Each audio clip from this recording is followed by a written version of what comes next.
Oh, here it is. Browns draft time. Well, it's not Browns draft time. It's Browns draft video time here from F Zappa 20. Every year I make one of these. And look, I'm not saying I would be a good GM and I'd lead the Browns to a Super Bowl. But what I can tell you is if I was the Browns GM, much like the current GMs and the GMs they've had, I could lead them to being one of the biggest jokes in the NFL. I figure if I was the GM, the Browns would be the laughing stock of the league, most likely. I'm not claiming to be an expert. But look, the Browns are pretty much the laughing stock of the league. So the way I look at it, their general managers and presidents and coaches aren't much better than me. I mean, look, dude, I could lead them to fucking being horrible, just like they have. So this is my 2 cents, as they say. Quarterback, look, I'm not saying that Johnny Manziel's the future at quarterback, but this year's class at quarterback just looks horrible. This Paxton Lynch guy from Memphis, get out of here. Connor Cook, Hackenberg, no deal. Kid from California. I don't know much about him, but whatever. Figure if he was a franchise quarterback, like the next Montana or something, I would know something about him. But I don't, so fuck him too. No quarterback this year. Manziel's just going to have to bite the bullet, deal with a new coaching staff most likely next year. Right now they're in line. Knowing the Browns, though, they'll win these last 2 games just to fuck up their draft picks. But it's very possible they could line up top 2 or 3 picks, 1, 2, 3, somewhere in that range, and land Joey Bosa. Now that would be nice to go along with Shelton they had last year. I feel sorry for Joey coming from the Buckeyes, going to the Browns. That would just be a buzzkill for him. But look, on one end, having him, having Shelton in the middle, maybe get some rush on the other end at linebacker. I don't know. Maybe Mingo can finally develop. Maybe Mingo could even put on some weight and become like a Dwight Freeney type defensive end at some point. I think that's what we were hoping for from that guy, but it just never happened. Although he got on the field this year, added some depth at linebacker. That's one of the positions looking this draft. You can grab a player almost any round. They got Kirksey, Dansby, Mingo. They got some decent stuff going on there at linebacker. Running back, obviously, Duke Johnson I thought looked nice. But, if there's a guy there, if it works out, second, third round again, don't take a, I don't think they'll ever reach again, real high in the draft for like an Elliott or a Henry from Alabama or anything. Not that I recommend that. Wide receiver, pretty much the same deal. It's potentially Josh Gordon will be back next year.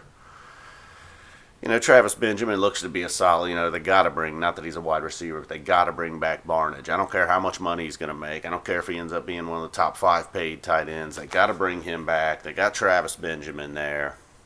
Maybe Gordon back. Maybe they draft another guy. They got Gabriel, Hawkins, these dudes, even Terrell Pryor. I don't think Terrell Pryor is going to be around next year. I know Dwayne Bowe will not be around next year. Offensive line, I don't know. Alex Mack just didn't look the same coming back after the broken leg. So you got to look for a center, perhaps, guard help, obviously, just for depth, if nothing else. You would think Joe Thomas, they're going to be solid there at left tackle again. Defensive backs, corners, anyhow, Hayden. Hopefully Hayden will be back and he's not in prison. They're looking at him for money laundering or drug money laundering or something. So who knows what's going to happen there. He ended the season on IR, giving us a chance to see guys like DeSer and Gaines and Gilbert. Maybe they could get some coaches in there that could get Gilbert on the right track. Coming out of college, man, everybody had high expectations for him.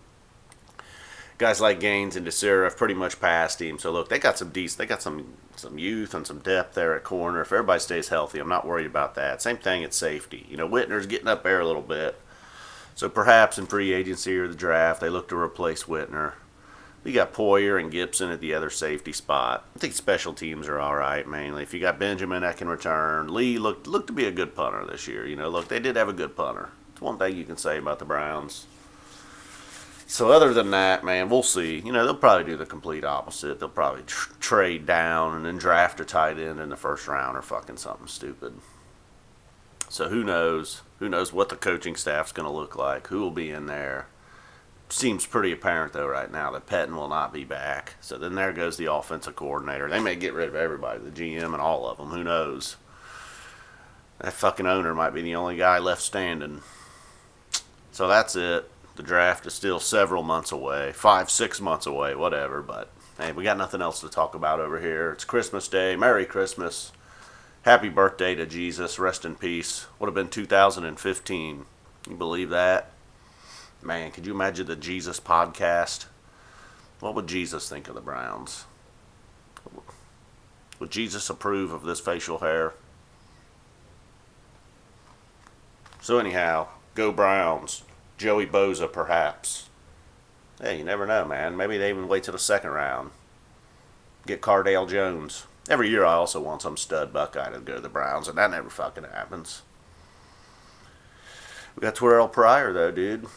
All right, we're out of here. F Zappa 20. See ya. Thanks for watching.